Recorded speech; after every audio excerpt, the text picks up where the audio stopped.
Hello guys, today I've got beekeeper Gary W. Breish back from Oklahoma, and he is going to share with us a video on how to make a propolis tincture.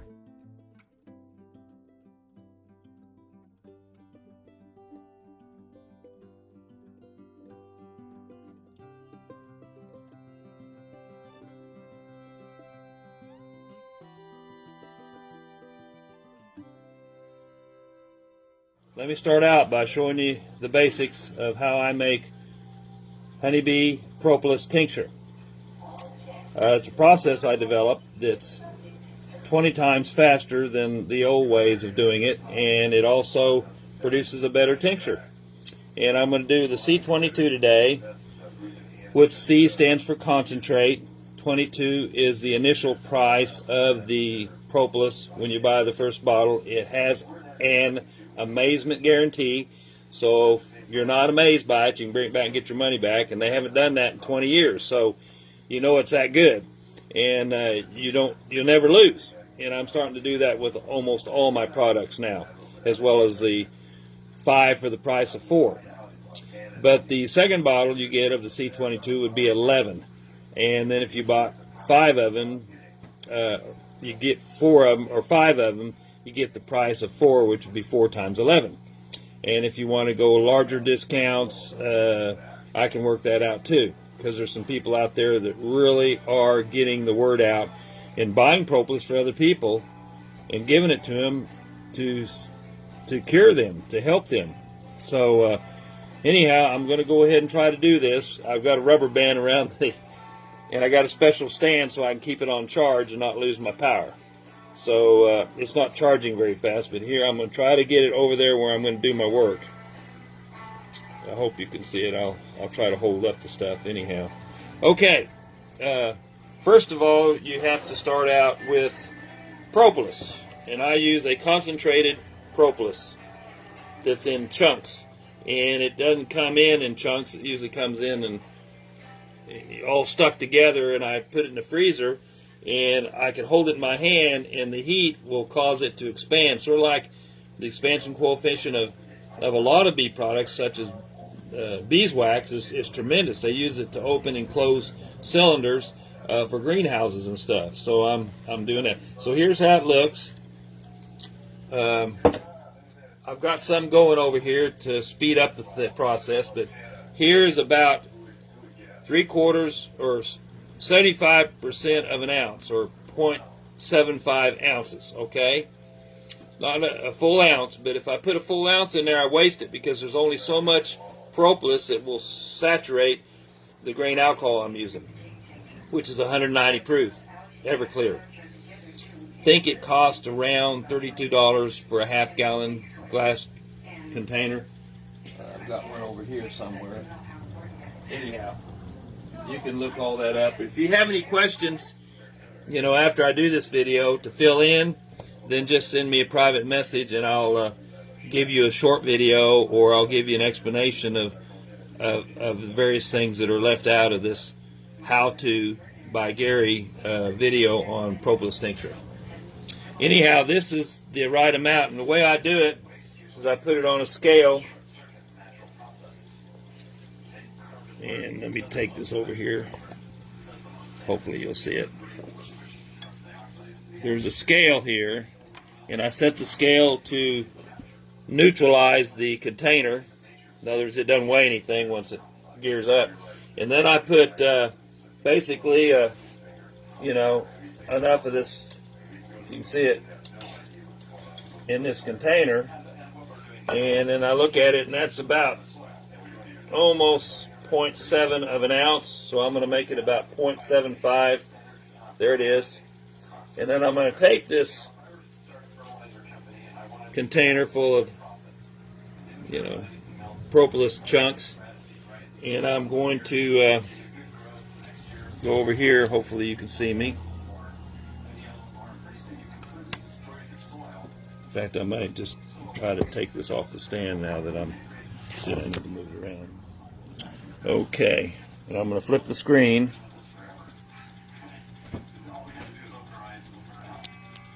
Okay, that's the unit that I Now that container weighed 0.3 ounce, so when I put it on there, it's going to only measure what I put in the container. Okay. Now, propolis comes from the beehive. A lot of beekeepers scrape it out of the beehive. You can also get it by melting down the comb. Here's some comb that's probably been through, I don't know, 20 years cyclic of propolis being aligned in the brood chamber with all the cells that produce the brood or the babies. And they do that to disinfect the cell structure. And it's, of course, antibacterial, antifungal, and antiviral. So they actually use the propolis to line the area where they raise their babies, and they seal up their hive with it. Usually it's a light color of brown, but when they put layers and layers and layers of it, it gets darker and darker, usually. Okay, I'm going to take the charger off of this. Excuse my... I really need a production manager that comes over here and videos me doing this stuff. Okay, now I came up with even a better method recently of putting this in a tea bag. There's this tea bag suspended over this jar, and this jar has a magnetic peel in it. And I've got this thing off, so I'm going to start turning it on here in a minute.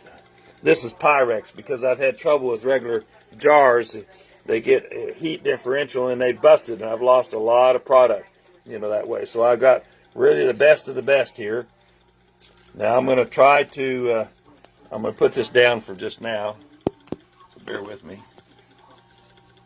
Okay, and I'm going to pour this propolis in this little tea bag that I got. It's a little, I think it's made out of, I dropped some, but that's all right, not very much. Like I say, I dropped a few little pieces in there, but that won't. And the whole reason I do it in a tea bag is to keep the obstruction to the, the stirring mechanism down and to a minimum. And I hate to see those chunks in there, but that's all right. It probably won't hurt it. Now, by putting just enough in there, I won't have any residue. Or hardly any residue, and that's waste. So here's a little tea bag with the propolis chunks in it. I've done this in powder, but I put the powder in the main part of the jar, and it would cause the magnetic mixer mechanism to start to hit the propolis, and the propolis gets real gooey and real sticky when it gets warm, and it's real hard and like a rock when it's cold. Let me go ahead and put this over this. I'm going to pour the grain alcohol in here. I use about 1,000 milliliters, which is about a little bit more than a quart.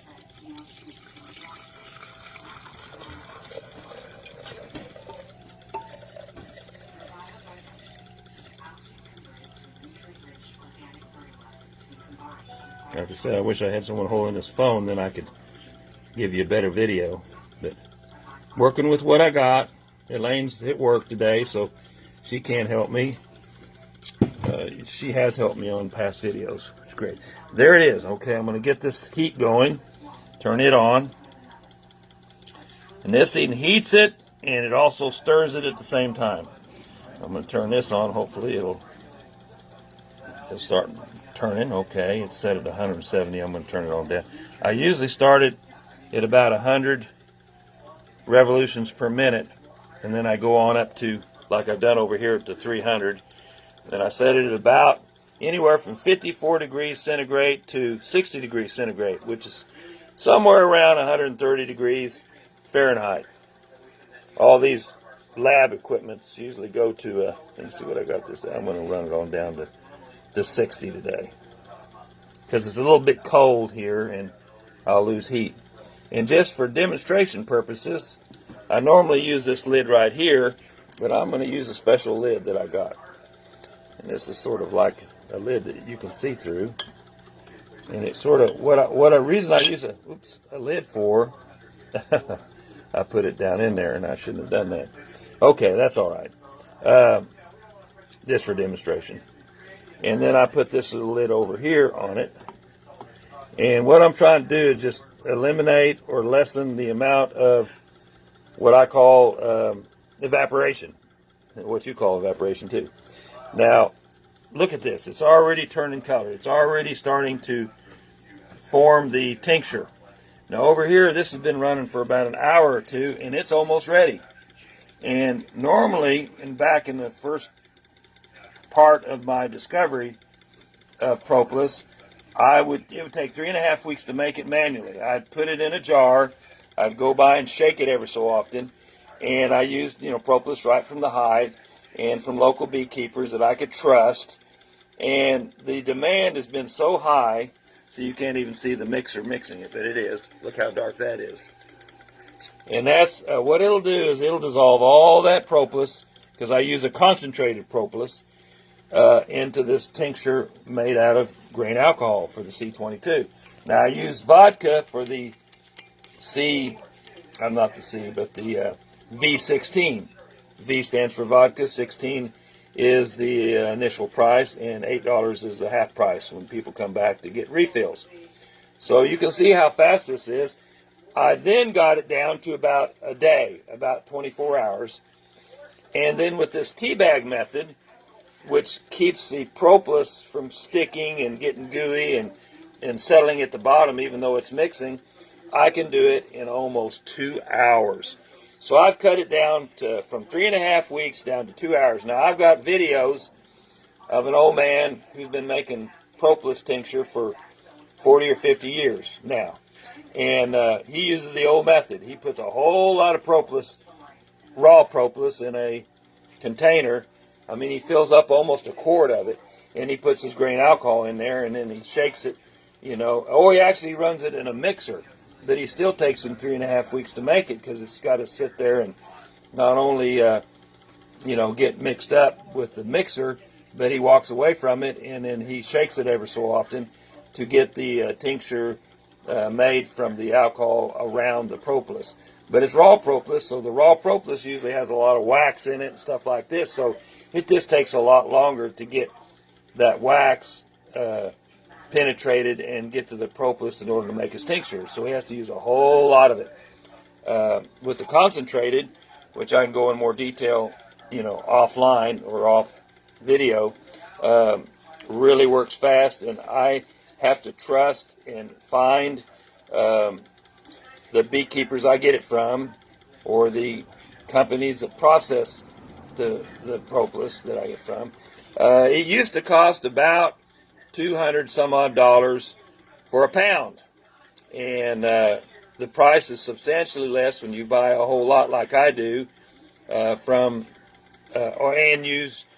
I also use my own propolis from my own hives, but that's only a fraction of what I need to keep up with demand. So what a person has to do is get resources all over the United States, if they can, preferably, because you can verify those. You can't really verify as easily unless you got people over there like I do, stuff that comes from other countries. And that's important to know too. So anyhow, that's basically how simple it is I use a tea bag method.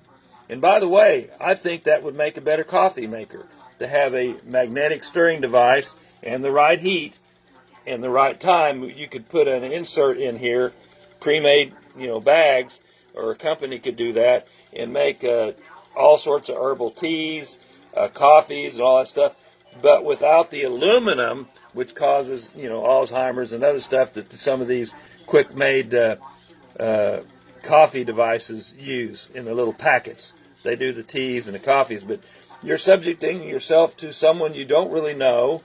You're subjecting yourself to metals, which are contaminants to the coffee or tea that you're making. With these tea bags, I think these bags are made out of hemp. So that's even better.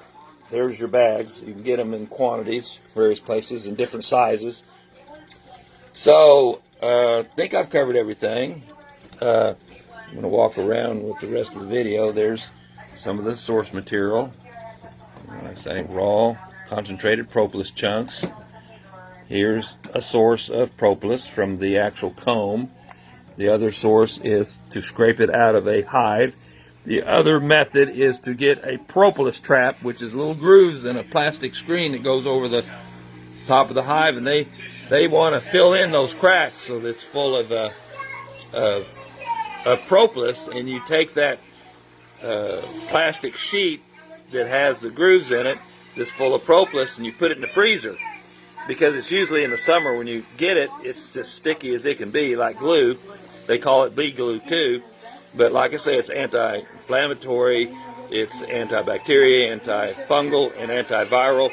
And a team of scientists and doctors got together in a symposium and verified, well, I'm going to do that, verified all the things that these books have in them. And you got to get these books. You get them from Amazon. Some of them are basically collector books because I can't get them anymore. So I got several of them when they came up. Propolis, the Natural Antibiotic by Ray Hill. I don't know when that was done, probably back in the 60s. Propolis. This is another version of the same book. So I've got about 4 of those. And I'm not selling them or giving them away. I'm just for my own collection, so I'll have them. I did let people borrow them, but sometimes they didn't bring them back or they forgot about it, so I'm not going to do that anymore. Healing from the hive, bee pollen, royal jelly, propolis, and honey. Don't really care much for royal jelly, for the price and the way you can trust it and the way you can harvest it is just very expensive. Okay, propolis, nature's energizer, and man, it does give you energy. It's amazing. Propolis Power Plus. Here's another one that I don't think I've even read it, but it's maybe a new edition of propolis. And I have a group called the Propolis Project, and I've got other books on propolis up here. But anyhow, you can get, oh, there, The Miracle of Propolis. Let's see what that looks like. Yeah, The Miracle of Propolis. There's another book. And all these books here, and here's a big old book on propolis, a hardback. Propolis, the Eternal Natural Healer. Now recently, besides all these books that I've read and studied and in experience, I've come up with other applications for propolis. If you get stung by a honeybee or a wasp or a lot of other bees, and put that propolis on there right away, especially the hornets. Man, I got into a nest of hornets, and then they got me good, and I put that propolis on there right away, and my skin didn't swell, it didn't hurt the next day. All the manifestations you'd get from a bee sting were neutralized. So that's amazing, isn't it? So that's what I mean, it will amaze you. You can find Gary on Facebook and be sure to join his Propolis Project group. And here are some of the books that he mentioned. And be sure, some of these books are older, so you probably need to check your library. And you can search for some of them on Amazon and stuff. But anyways, I hope you enjoyed the video. Bye.